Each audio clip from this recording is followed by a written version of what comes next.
BJP, Congress, BSP, CPI, CPM, BRS, Majlis, YSRCP, TDP, Janasena, DMK, అన్నా DMK, Makkal నిధి Maiam, Samajwadi party, Trinamool Congress, Janata Dal, Aam Aadmi, Jharkhand ముక్తి మోర్చా ఇట్లా దేశంలో శానా పార్టీలే ఉన్నాయి. పేరు ఊరు లేని తోక పార్టీలు సుత ఎన్నో ఉన్నాయి. ఎవరి జెండా అలదే, ఎవరి ఎజెండా అలదే. కానీ గిల్ల ఎజెండా మాత్రం ఒకటేనుల్లా. అది ఎవరి కోసం అంటే లేచింది పురుష లోకం, దద్దరిల్లింది మహిళా ప్రపంచం అని పాడాల్సిందే పో. మాకు కూడా టైం వచ్చింది. మా కోసం కొట్లాడేటోళ్ళు, మా హక్కుల కోసం గర్జించేటోళ్ళు వచ్చిండ్రు. మళ్ళా ఈ కాక పేరు కపిల్ మోహన్ చౌదరి. మొగోళ్ళ కష్టాలు, బాధలు, కన్నీళ్లు చూడలేక 15 ఏళ్ల కిందట మేరా అధికార్ రాష్ట్రీయ దళ్ అనే పార్టీ పెట్టిండు. అల్కగా మడ్ పార్టీ అంటారు. ఇప్పుడు ఉత్తరప్రదేశ్ రాష్ట్రం లక్నోలో ఎంపీగా సార్ నిలబడి ఆడాడి ఇంకింత మందిని పోటీకి పెట్టిండు.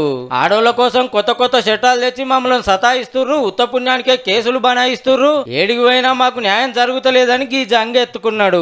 భార్యల పోరు వాళ్ళేనోళ్ళంతా ఒక్కటై సార్కు సపోర్ట్ చేస్తున్నారు. ఇక అమ్మలక్కల కోసానికి స్త్రీ సంక్షేమ శాఖ ఉన్నట్టే అన్నదమ్ముల కోసం పురుష సంక్షేమ శాఖ పెట్టిస్తాడట. ఎంపీగా గెలిపిస్తే పార్లమెంట్ లో కొట్లాడి మగజాతిని ఉద్ధరిస్తా అనే ఆలోచన ముద్దుగానే ఉన్నది. కానీ ఆడోళ్ళు ఒక్కలంటే ఒక్కలు కూడా ఓటయ్యారు. పోనీ మనోళ్ళు మనకాన్ని వేస్తారా సారు? ఒంటరి పురుషులకు 5,000 పింఛన్ ఇస్తాం, బస్సులో హాఫ్ టికెట్ పెట్టిస్తాం, ఇంటి బాధలు మర్చిపోతానికి ఆరానికో ఫుల్ బాటల్ ఇస్తాం, మంచింగులకు మటన్ పెడతామని హామీలు ఇస్తే బాగుంటదేమో. కానీ మహిళా పోలీస్ స్టేషన్లు, మహిళా కమిషన్లు, మహిళా సంఘాలు ఉండగానే మహిళలకు న్యాయం జరుగుతలేదని లొల్లులు కాబట్టే ఇక మనం పురుష పార్టీలు, పురుష కమిషన్లు, పురుష సంఘాలు పెడితే ఎరైటీ వార్తానికి ఇట్లా తీర్మార్లో చూపిస్తానికి తప్ప ఏమన్నా ఫాయిదా ఉండేనా సారు?